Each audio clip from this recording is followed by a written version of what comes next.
Sous le régime de la liberté d'expression et à l'âge du relativisme esthétique, trouver beau un paysage ou un portrait n'engage que celui qui émet ce jugement, et seulement lui.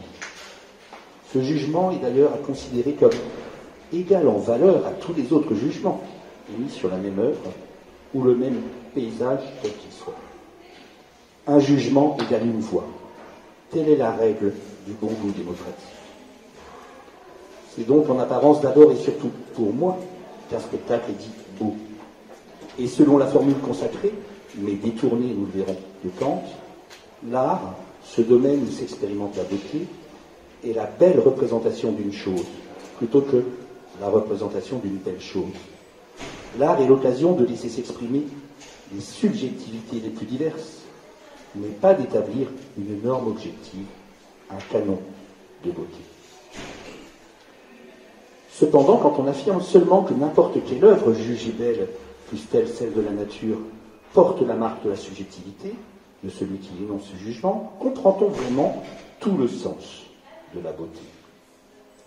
En conquérant sa liberté de juger, l'individu démocratique a certes fait une bonne opération politique, puisqu'il s'est libéré des canons de la beauté académique, ceux-là même qui lui prescrivaient de façon autoritaire comment il devait apprécier les œuvres d'art. Nul n'est plus obligé aujourd'hui de considérer comme beau une œuvre parce qu'elle vérifie une conformité aux règles de l'art, lesquelles perdent dès lors beaucoup de leur autorité, voire de leur intérêt, du moins pour juger de la beauté. Il semble cependant que ce même individu démocratique se soit par là même aussi condamné à l'impossibilité d'arbitrer désormais l'appréciation des goûts et des dégoûts entre les hommes. C'est ennuyeux, car si nous vivions tous dans des mondes différents et incommunicables, le problème de la beauté ne se poserait pas plus que celui du bon goût. Chacun n'aurait affaire qu'à ses propres agréments ou désagréments, et on n'aurait pas à parler de jugement de goût, mais tout au plus de sensibilité multiples et variées aux choses. Le fait que nous vivions dans un monde commun change la donne, car dans ce monde, le sensible se partage. Et la première chose que nous faisons quand nous rencontrons les autres est d'apprécier comment s'opère entre nous ce partage du sensible, selon l'expression du philosophe Jacques Rancière. Avons-nous la même perception du temps qu'il fait, de l'actualité du moment, du sens de la politique? Et si nous nous rencontrons dans un musée, apprécions-nous les mêmes œuvres d'art? La beauté semble donc bien faire partie de nos valeurs communes. De quoi renoncer à la formule du relativisme esthétique, à chacun ses goûts, ou à sa variante, des goûts et des couleurs, on ne discute pas.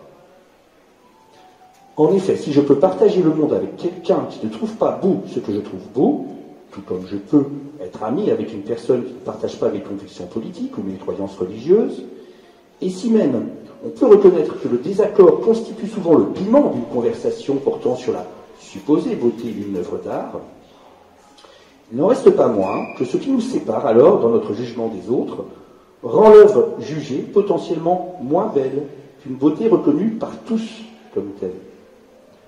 Plus exactement, cette beauté tend à se réduire à un agrément particulier, au lieu de s'élargir à la reconnaissance universelle de sa valeur.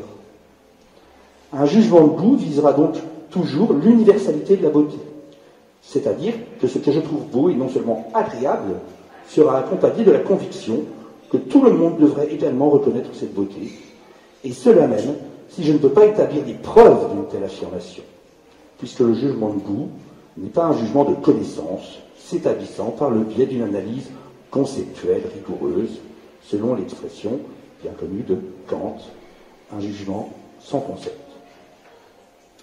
En affirmant que cette œuvre d'art est belle, je nourris donc toujours l'espoir de trouver chez tous les autres spectateurs ou auditeurs un écho de mon propre jugement. Quelque chose comme « oui, c'est vrai, tu as raison, c'est beau ».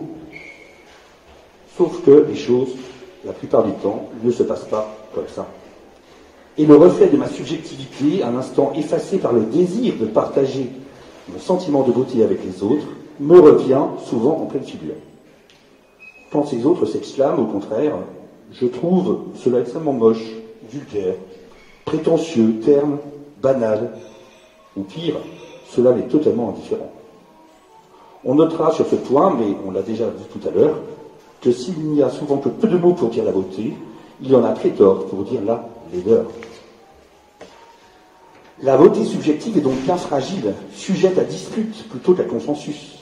Et c'est peut-être pour la protéger de cette dispute que Kant énonce une propriété du jugement de goût qui est le désintéressement.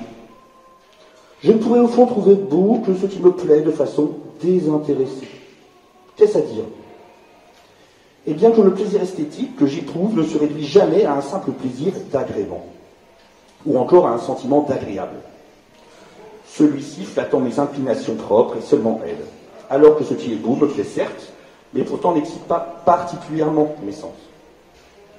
Tout se passe comme s'il existait dans mon esprit sensible une frontière invisible, mais réelle, entre ce qui devrait pouvoir plaire à tout le monde, le beau, et ce qui ne plaît décidément qu'à moi et à moi seul, ce qui n'intéresse que moi, l'agréable. Reconnaissons cependant ici que nos débats esthétiques, nos masques et la plume, nos discussions mondaines sur le dernier roman ou le dernier film seraient bien ternes si elles devaient souscrire à la propriété du désintéressement kantien. Qui prendrait la peine de défendre ce film massacré par la critique? Cette critique même existerait-elle vraiment, puisqu'elle ne parlerait des œuvres que pour dire qu'elles devraient être reconnues comme belles universellement par tout un chacun, ce qui au fond n'intéresserait que quelques esprits cosmopolites, des philosophes, soucieux de la possibilité d'un espace public, une sorte de panthéon de la beauté.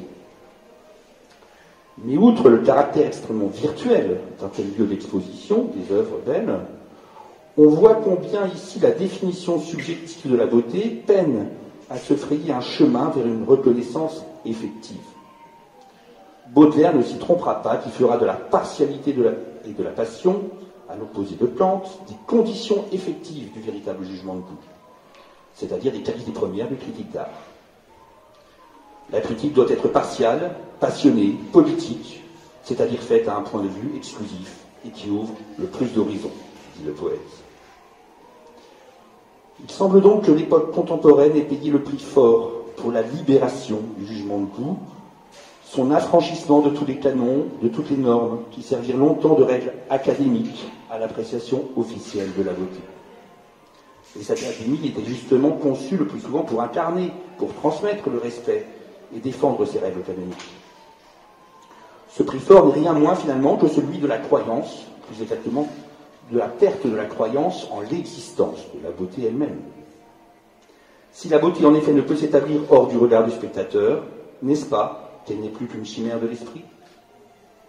Après tout, n'avons-nous pas autre chose à faire avec l'art aujourd'hui, et encore plus avec la nature, que de chercher à y reconnaître de la beauté? Plus précisément, la beauté n'est-elle pas la dernière norme académique, le dernier canon que les auteurs d'œuvres contemporaines se sont attachés à pulvériser pour pouvoir proclamer sans limite la liberté créatrice de l'artiste? Il est résulté de cette mise à mort de la beauté un foisonnement de créations en tout genre, dont le dernier des points communs recherchés est de pouvoir se rapporter à un jugement de goût, du type « c'est beau ». Étonnant, déroutant, consternant parfois, questionnant souvent, l'art contemporain semble ainsi avoir renoncé à la beauté sous toutes ses formes et dans toutes ses normes. Le panthéon de la beauté a cédé la place aux musées, aux aménagements urbains, ainsi qu'à leur politique culturelle qui vise surtout à faire comprendre le sens historique des œuvres et tout au plus à faire débattre de leur valeur patrimoniale. Elle ne suscite plus que de l'indifférence. C'est la victoire du désintéressement kantien, mais une victoire à la Pyrrhus, puisque la beauté semble être morte de ce désintéressement même qu'elle devait susciter pour n'être pas suspecte de n'exprimer que des inclinations particulières.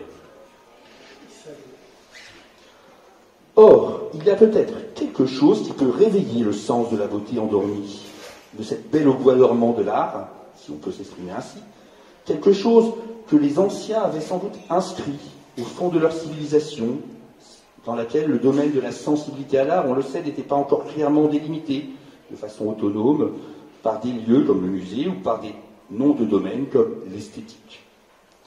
C'est le sens qu'on pourrait appeler objectal de ce qui est beau. Objectal, non pas objectif. Il ne s'agit pas en effet de revenir sur la non-conceptualité de la beauté, affirmée par Kant. On ne pourra jamais, c'est certain, démontrer qu'une œuvre d'art est belle ou laide. Mais on peut peut-être montrer que la beauté est bien l'événement qui accompagne la découverte du caractère admirable du monde, découverte sans laquelle la beauté est sans doute condamnée à ne rester qu'une chimère de l'esprit, un rêve de la subjectivité. Toute la difficulté est alors de savoir à quelles conditions l'expérience de cette admiration est concevable. À l'époque de la maîtrise technicienne de la nature, à notre époque, qui nous donne toujours plus l'impression d'une confondante familiarité avec le monde, celui-ci semble avoir perdu toute dimension d'étrangeté véritable. Cela le rend certainement plus rassurant, moins hostile, plus accueillant peut-être. Mais il n'est pas sûr que cela le rende plus beau. Certes, il est agréable de parcourir en toute sécurité le monde, et on ne contestera pas que la communication simple et peu coûteuse avec les antipodes constitue un progrès technique éblouissant. Mais ce que nous avons gagné en réduction de la distance, en économie de l'attention et d'effort de la communication, ne l'avons-nous pas perdu en conscience de l'étrangeté du monde?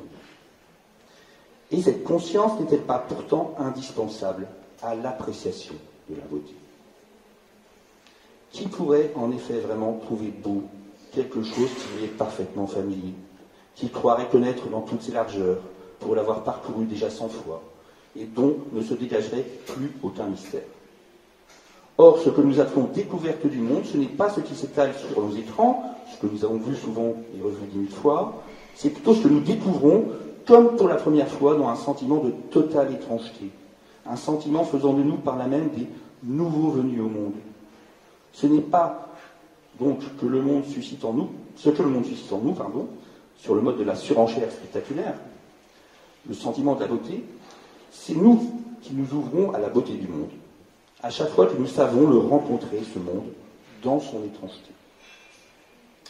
On peut alors soutenir qu'une telle ouverture au monde et à son étrangeté ne relève pas simplement d'une qualité de la subjectivité, fût-elle celle du goût ou du sens de l'esthétique.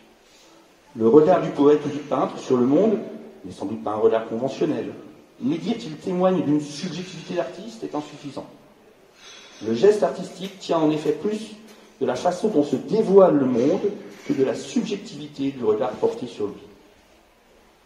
Pour bien comprendre ce caractère admirable qui fait la beauté du monde, il faut donc cesser de considérer le monde comme une évidence familière, une série de données immédiates dont on aurait pu la faire la tournée touristique, en quelque sorte.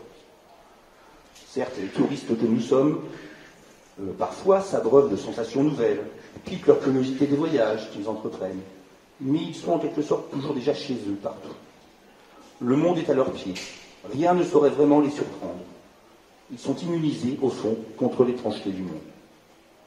Les photos qu'ils prennent sont plus l'enregistrement de la satisfaction d'avoir fait tel ou tel lieu touristique que le témoignage de leur étonnement devant la découverte de la beauté de l'étrange. Ne peut-on donc affirmer que ce qui fait la beauté du monde n'est rien d'autre que la rencontre avec l'étrangeté des choses qui le composent? C'est ce qu'énonçait déjà le philosophe Chesterton en ces termes. Je cite: « L'étrangeté des choses, qui est la lumière de toute poésie et même de tout art, est réellement liée à la qualité d'être autre, à ce qu'on appelle l'objectivité, ce que nous avons appelé objectivité.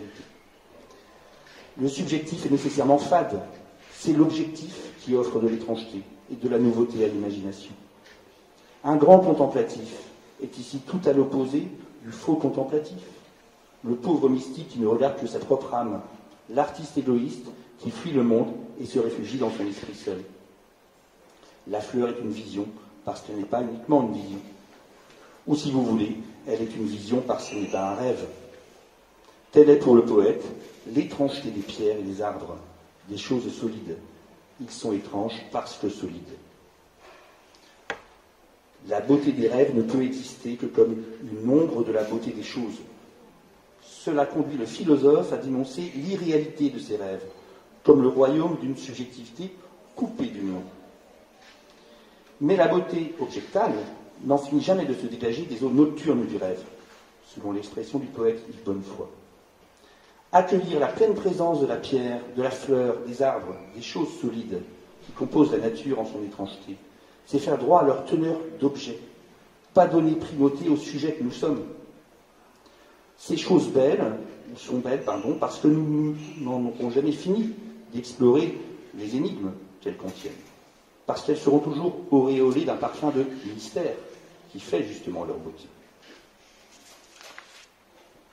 Cependant, essayons d'aller un peu plus loin. Il faut dire pour finir que la beauté n'est pas même seulement dans l'étrange découverte du monde et des choses qui le composent. Cette étrangeté, qui pourtant nous délivre du rêve et de la beauté subjective, en nous ouvrant à la réalité des choses admirables, en nous faisant prendre le parti pris des choses, selon le titre du recueil du poète Francis Ponge, ne suffit pas encore à en épuiser le sens. Car quand elle advient, la beauté vient se loger, peut-être se blottir, dans la fragilité de cette ouverture à l'étrangeté du monde, dans la précarité incertaine de ce qu'est ce monde pour nous. En effet, ne sommes-nous pas, en quelque sorte, ne sommes-nous pas toujours en perte ou en attente du monde? Quand nous perdons le monde, la beauté se manifeste comme le regret inconsolable de cette perte. Quand nous nous mettons à espérer un monde nouveau, la beauté ne se manifeste-t-elle pas comme la promesse de cet advenu, ce que Stendhal appelle une promesse de bonheur? Ce n'est alors pas dans la contemplation de la présence éternelle du monde que nous pouvons accueillir l'étrangeté de la beauté. Les choses du monde ne sont vraiment belles que dans le regret de ce qu'elles ont été ou dans l'espoir de ce qu'elles deviendront peut-être. L'illusion suprême serait de croire alors que nous pourrions jouir de la pleine présence de la beauté éternelle. Le monde de la beauté est un monde précaire, un monde marqué par le risque de la mort et dont l'espérance d'un nouveau monde ne permet jamais de conjurer complètement l'absence. Il ne suffit pas d'ouvrir les yeux pour découvrir la belle étrangeté du monde. Il faut, par le regard, le vrai voyage, la parole poétique, aller la chercher, dans le souvenir de ce qui a été perdu, dans l'espoir de ce qui est à venir. Car la beauté, encore une fois, ne nous est pas donnée dans la pleine présence du monde. Et c'est pourquoi l'art, et particulièrement la parole poétique, sont eux bien présents. Car si elle est bien présente, cette parole, c'est comme pour témoigner paradoxalement de la terrible absence de la beauté disparue et encore incertaine de son retour. Et le propre de la parole poétique est alors de proférer cette beauté, à la fois morte puisqu'elle a déserté le monde et en attente de renaissance, dans un monde nouveau où on peut espérer qu'elle brillera, mais demain. C'est ce que dit le poète Yves Bonnefoy dans ses propres mots de poète. Que la beauté, car ce mot a un sens malgré la mort, fasse œuvre de rassemblement de nos montagnes, pour l'eau d'été étroite, et l'appel dans l'herbe prenne la main de l'eau à travers les routes, conduise l'eau d'ici, minime, au fleuve clair.